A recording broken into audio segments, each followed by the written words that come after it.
నమస్తే, welcome to our channel. నేను సిరి.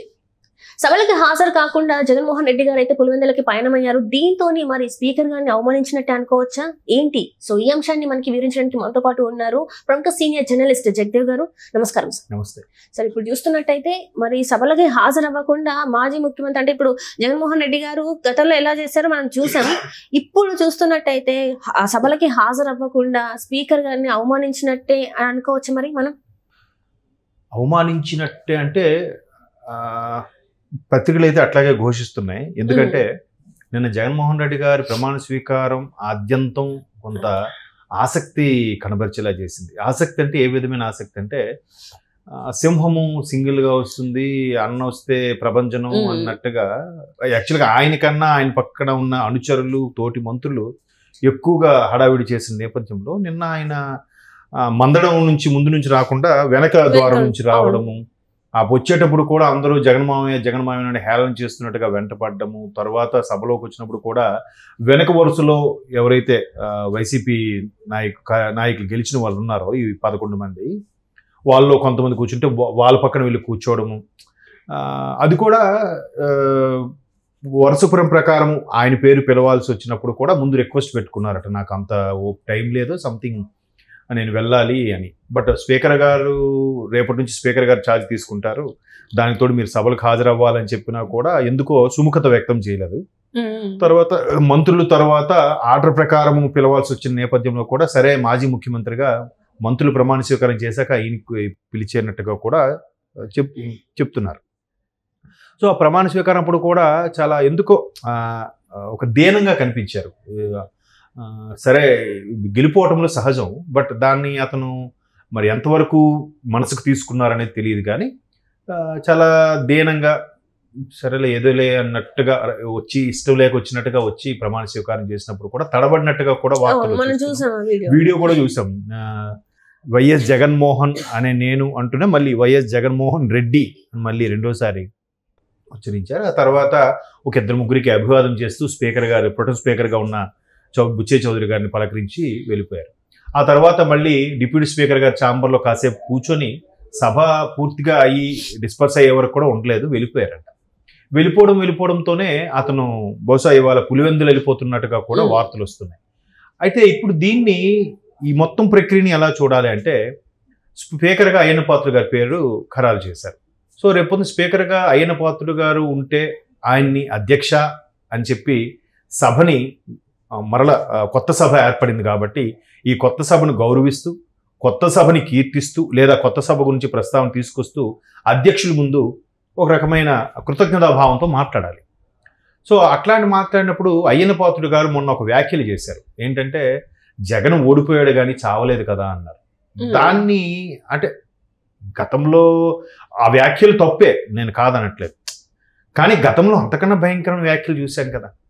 పొద్దున్న కూడా ఒక ట్రోల్ చూశాను చంద్రబాబు గారి గురించి, కానీ చంద్రబాబు గారు అసెంబ్లీలో లోకేష్ గారి గురించి ఉచ్చరిస్తూ అది తల్లికి, లోకేష్ గారి తల్లికి ఆపాదించేలాగా ఒక మాట మాట్లాడారు. అది ఇప్పుడు మనం వీడియోలో మాట్లాడుకోవడం కూడా కరెక్ట్ కాదు, అటువంటి మాటలు. తర్వాత పవన్ కళ్యాణ్ గారికి చూస్తే ఒక ఆయన పిచ్చి కుక్క అన్నాడు, ఒక ఆవిడ గాడిదకి వచ్చినట్టు 50 ఏళ్ళు వచ్చాయి అన్నాడు, ఇంకో ఆయన ఇది సన్నాసి నీ 4 తగ్గొస్తాను రా అనే, ఇంకో ఆయన పీకే అంటే పవన్ కళ్యాణ్ని ఏం పీకుతావునా, ఇలాగ రకరకాల పెద్ద పెద్ద పదాలే. దాంతో పోలీసు ఒక ఏమంటారు, ఒక స్థాయిలో ఉన్నారు, ఒక పదవిలో ఉన్నారు, మంత్రి పదవిలో ఉన్నారంటే వీళ్ళకి ఆ విచక్షణ లేకుండా మాట్లాడడం అంటే, ఎవరైనా అట్లా మాట్లాడుతుంటే అడ్డుకోవాల్సిన స్టేజ్ లో ఉండి వీళ్ళు ఇట్లాంటి విచక్షణ కోల్పోయి మాట్లాడుతున్నారంటే వీళ్ళని అసలు ఎలా చూడాలంటారు? అది వాళ్ళ విజ్ఞతగా వదిలేయాలి, ఏం చేస్తాం, చిన్నపిల్లలు కాదుగా. అండ్ ఈ రోజు మనం చూసినట్టయితే జగన్మోహన్ రెడ్డి గారి విజ్ఞప్తిని చంద్రబాబు నాయుడు గారు కూడా కాదు అంటే మరి ఆయన పరిస్థితి ఎలా ఉండదు కదా. మరి ఆయన అలా చేయలేదు కదా. ఇంకా మంత్రులు అందరూ అయిపోయిన తర్వాత శాసనసభ్యులు అయ్యాక ఆల్ఫాబెట్ ప్రకారం ఆయన ప్రమాణ స్వీకారం చేయాల్సి వచ్చుంటే ఎక్కడో లాస్ట్గా చేసి ఉండాలి కదా.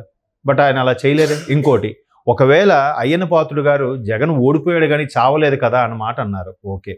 మరి విజయసాయి రెడ్డి గారు ఏమన్నారు, చంద్రబాబు పోతేనే బాగుపడుతుందో ఈ రాష్ట్రం అనేదో అన్నాడు ఆయన.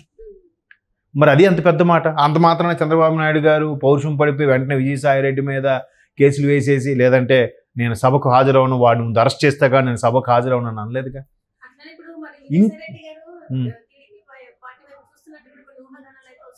వస్తాయమ్మా, నేను అన్నిది విజయసాయి రెడ్డి గారు అన్న మాటని చంద్రబాబు గారు ఫీల్ అయ్యి ఆయన అరెస్ట్ చేస్తాగా నేను సభలో అడుగు పెట్టాను అనలేదు కదా.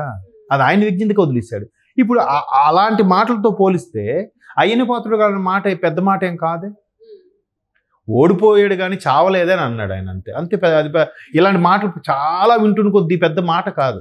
సో ఒకవేళ జగన్మోహన్ రెడ్డి గారు ప్రొటెం స్పీకర్గా ఉన్న బుచ్చే చౌదరి గారి సహాయంలో చేశారు, కానీ ఒకవేళ స్పీకర్ గారు ఉండి అయ్యన పాత్రుడు గారు ఉంటే ప్రమాణ స్వీకారం కూడా వచ్చిండేది కాదేమో అనే వార్తలు కూడా వినిపిస్తుంది. ఎందుకు అయ్యన పాత్రుడు గారు ఈ విధమైన కామెంట్ చేశారు కాబట్టి.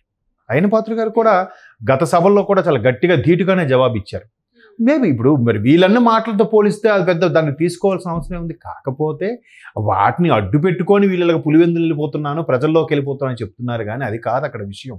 ముఖం చెల్లక ఇంత రేపు కౌంటింగ్ అంటే ఈ రోజు కూడా స్టేట్మెంట్ ఇచ్చారుగా, మనమే మరలా అధికారంలోకి రాబోతున్నాం, ఇదే రోజు సరిగ్గా ఇదే రోజుకి ప్రమాణ స్వీకారం చేశారు, మరలా మరొక 5 ఏళ్ళు సిద్ధంగా ఉండండి శ్రేణులందరూ కూడా అని కూడా స్టేట్మెంట్ ఇచ్చాడు ఆయన. ఇంకొకటి ఏంటంటే దీనికి లాస్ట్ టైం కన్నా ఈసారి ఇంకొక సీట్ ఎక్కువనే వస్తుందని తక్కువ రాదని కూడా చెప్పడం జరిగింది. వాళ్ళ కాన్ఫిడెన్స్ లెవెల్స్ వాళ్ళవి కాదనట్లేదు, కానీ ఇంకా ఆ మోసలోనే బతికేస్తున్నారు.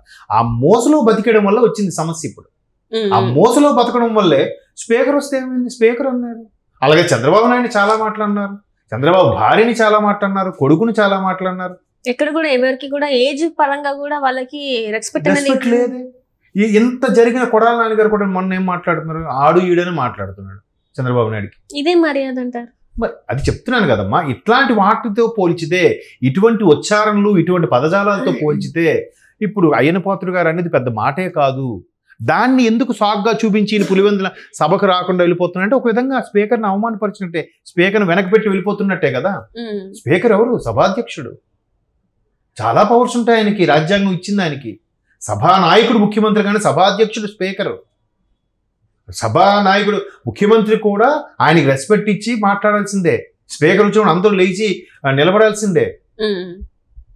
ఒక జ్యుడిషియరీ వ్యవస్థలో న్యాయమూర్తికి ఇచ్చే అంత స్థానం అది స్పీకర్ అనేది. అంటే అంత గౌరవప్రదమైన స్థానం అది.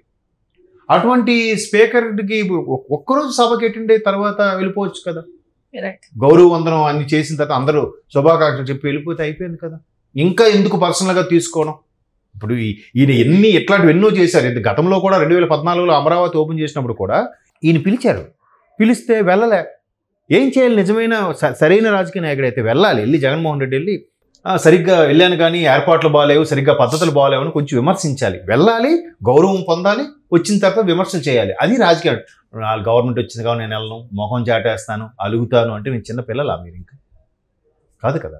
సో ఎట్లా అంటే ఎన్నో రకాలుగా విమర్శలు తిట్టుకుంటున్నా లేనిది ఈ అవమానం అనుకొని నాకేం పోయింది అనుకునే మెంటాలిటీకి ఇంకేం చేస్తాం.